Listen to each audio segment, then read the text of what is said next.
The world torn between headlines and hidden agendas.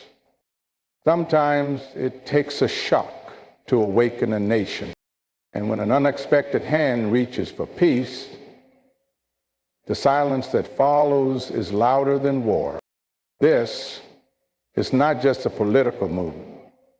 It's a test of identity, history, and resilience. When outsiders offer solutions, sovereignty is silently questioned, not always declared in bold letters or shouted in heated debates. It often creeps in through the back door, dressed as diplomacy, disguised as peace, cloaked in convenience. At first glance, it seems noble. A third party stepping in to mediate a century-old dispute sounds like compassion. It sounds like leadership. It sounds like resolution. But beneath that surface, there's an uneasy current, a quiet erosion of self-determination. Sovereignty isn't just about borders or flags. It's about choice.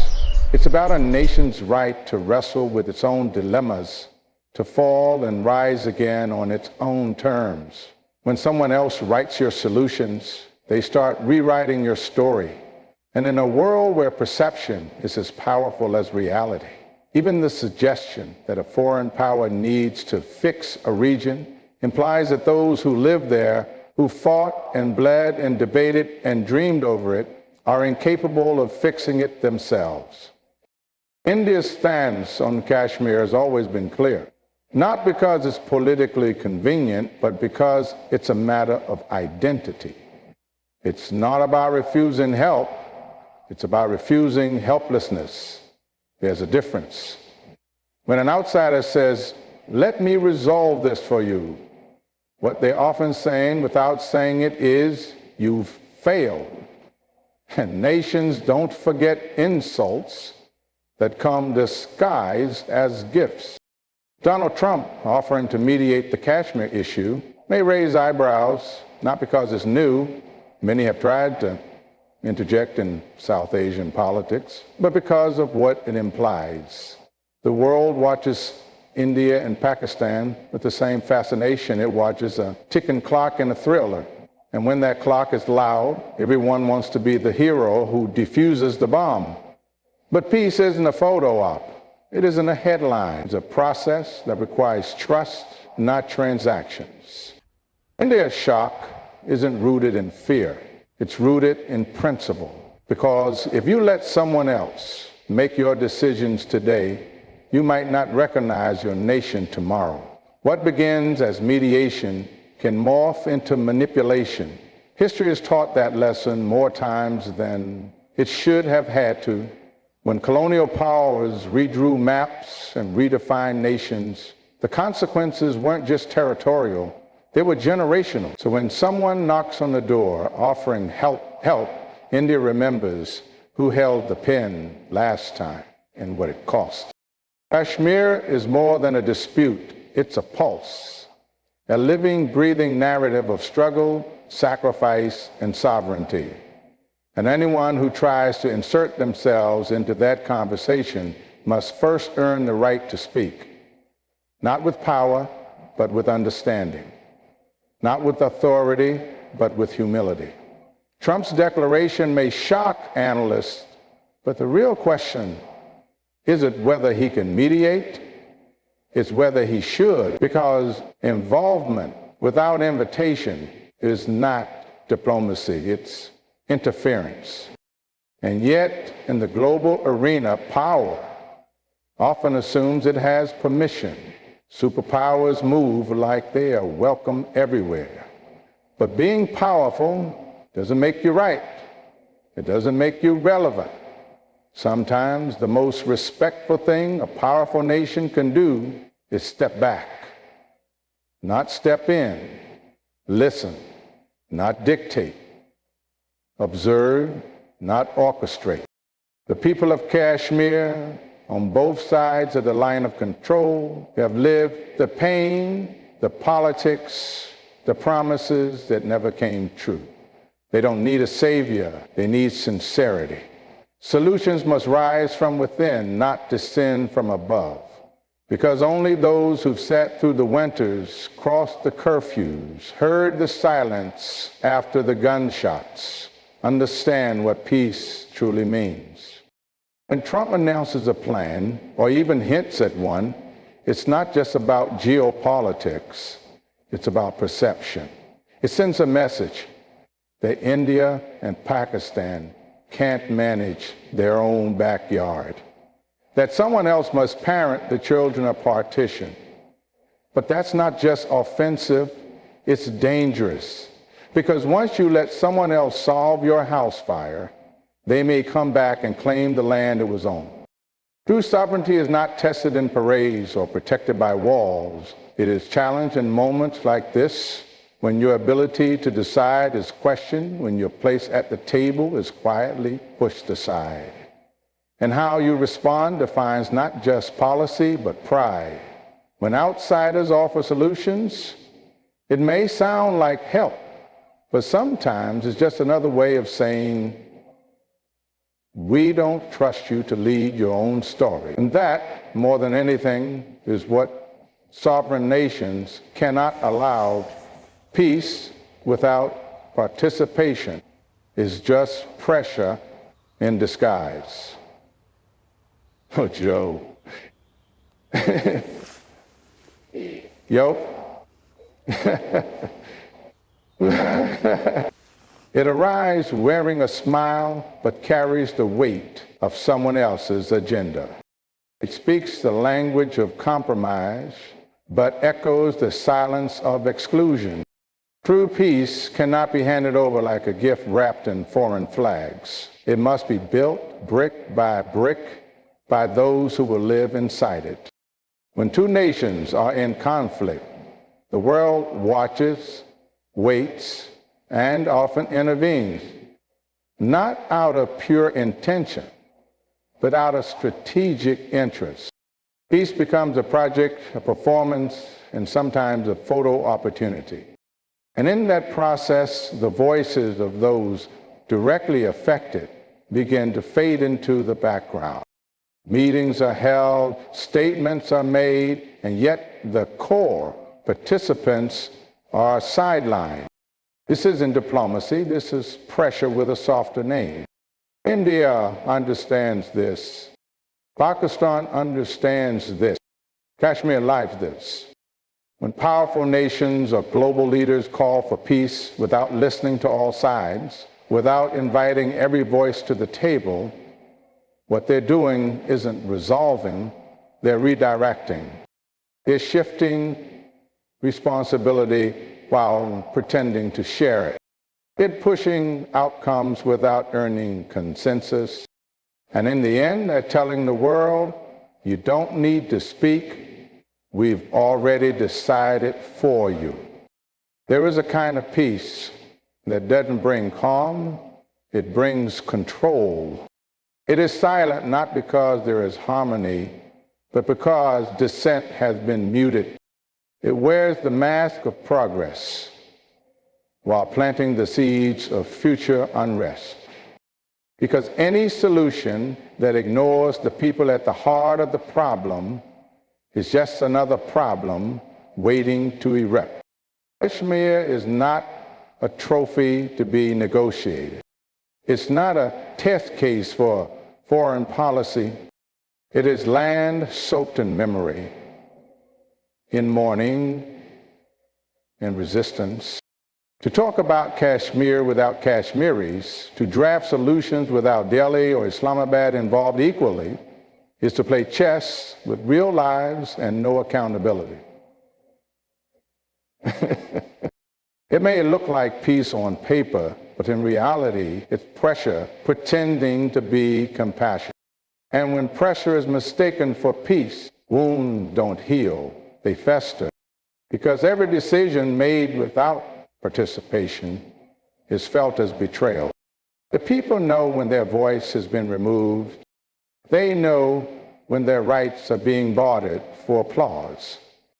And they remember it, not just for years, but for generations. Participation is not just political, it's deeply human. It means being seen, being heard, having the right to shape your own destiny, no matter how complex, no matter how long it takes. Because real peace isn't the absence of a war, it's the presence of dignity. It's not just silence, it's understanding. And it cannot be forced, fast-tracked, or faked. When Trump suggests he can resolve Kashmir, it raises questions, not about his ability, but about his awareness. Do you understand the centuries behind this struggle? The sacrifices, the scars, the sensitivities? Or does he see it as just another checkbox on a geopolitical checklist? Peace, if truly desired, cannot be dictated. It must be discussed openly, honestly, with every hand on the table and every heart willing to listen.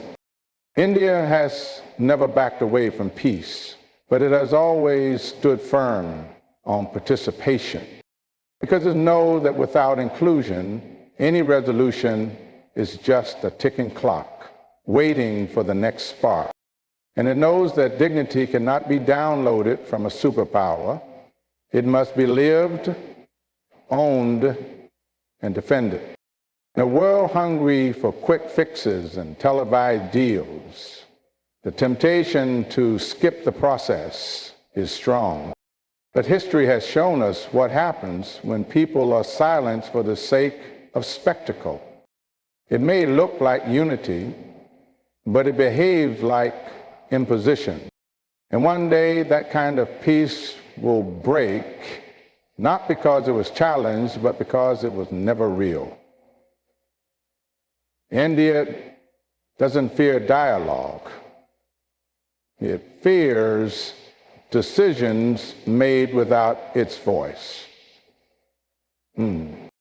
Because dialogue is rooted in mutual respect, in the understanding that every nation, no matter how loud or quiet, has the right to speak, to question, to shape the outcome. But when decisions are made in closed rooms with missing chairs and absent names, it's not dialogue, it's design. And design without consent becomes domination. India has never been afraid of conversation or somersets. From diplomacy to defense, it has always stood its ground and opened its doors, not because it seeks validation, but because it understands the value of voice, its own and others. But when that voice is excluded, overwritten, or tokenized, what's left is a negotiation. It's theater, a show stage for headlines, while the real stakes are buried under scripted statements.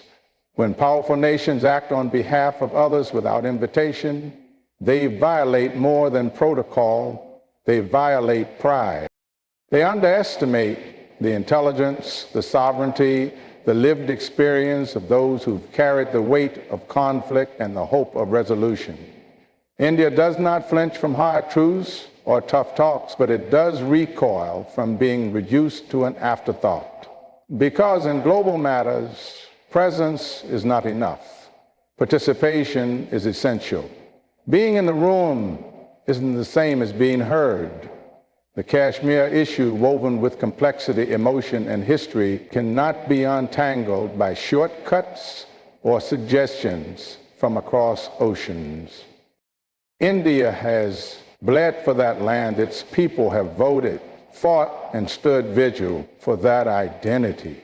So when someone proposes a solution without acknowledging India's seat at the table, it's not just an insult, it's an erasure.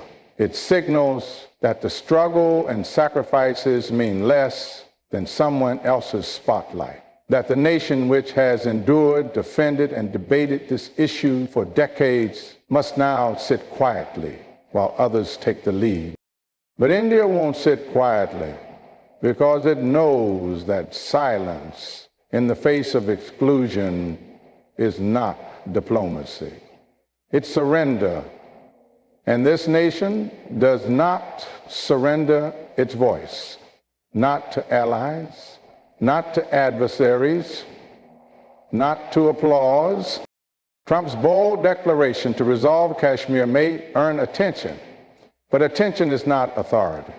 No leader, however influential, can impose peace from a podium, and no plan, no matter how ambitious, can succeed if one of the principal voices has been muted.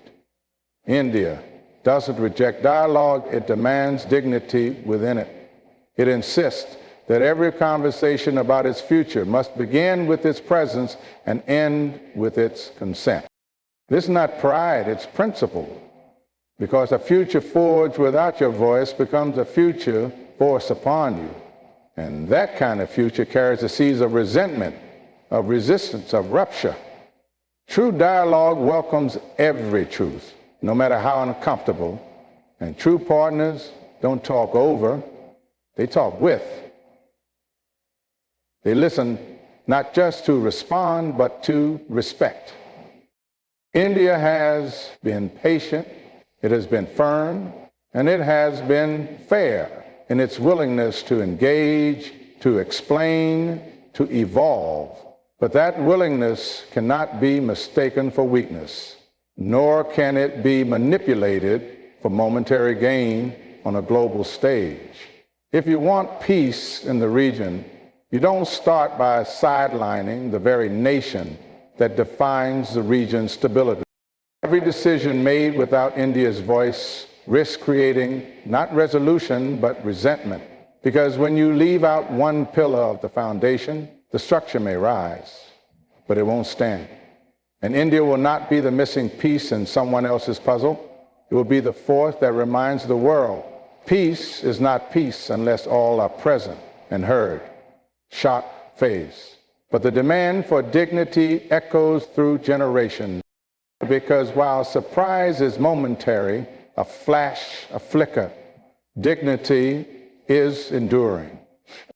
It's the one thing a people refuse to surrender, even when everything else is stripped away. Borders may shift, leaders may change, but dignity, once denied, plants itself in memory, in culture, in the bloodstream of a nation. The world may react to headlines, to press conferences, to bold statements made by powerful men, but nations don't run on sound bites. They run on self-respect. And when that self-respect is dismissed, belittled, or ignored, the reaction may not come in the moment, it may not be loud or immediate, but it will come through resistance, through unity, through history refusing to be rewritten. When Trump announced his intention to resolve Kashmir with Pakistan, the shock was real, but it wasn't unfamiliar. India has seen this kind of move before. Offers from outside powers, often cloaked in concern, laced with political calculus. But what made it more than just another statement was the implication that India's voice was optional. I grew up through his cacophony, that its role in its own regional matters was negotiable. That is where the true rupture lies. Not in the surprise, but in the silent suggestion that dignity can be bypassed. Shock fades, it always does. Outrage cools, news cycles move on. But the demand to be treated as equal, to be consulted as a stakeholder and not a spectator, that doesn't go away. That becomes generational. It becomes a lesson passed down. Never let anyone speak for you. Never let anyone decide your future in your absence. India's relationship with dignity isn't new. It was born in struggle, baptized in colonization, and matured through self-rule.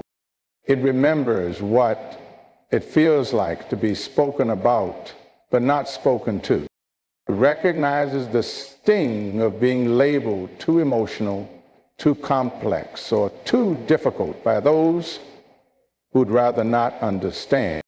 And it rejects the idea that convenience is more important than consent. When dignity is denied, it doesn't disappear. It transforms into art, into activism, into foreign policy, into the very spine of a nation's stance. That's why, decades after independence, India still stands tall when others tried to manage its matter. Because sovereignty is not just political, it's psychological. It's the quiet but unshakable belief we will decide for ourselves. To some, Trump's move may appear like initiative. To others, it reeks of interference. To India, the nuance doesn't matter. If the dignity is missing, you can wrap it in diplomacy, you can gift wrap it with promises, but if the core is exclusion, then the nation will not accept it. Because India is not driven by ego, it is driven by ethos, by generations of voices who've risen not in anger, but in assertion, who said again and again, it is a right, and rights once claimed are never forgotten, only defended. So while the world may forget the moment, India remembers the message. And that memory becomes policy. It becomes posture. It becomes the lesson for every future negotiation. Shock may be temporary, but the pursuit of dignity is eternal. It survives long after the cameras are gone. It whispers in classrooms, it resounds in parliament, it marches in protests, and it anchors every foreign dialogue with the calm but firm reminder, we are not here for permission. We are here for partnership, or not at all.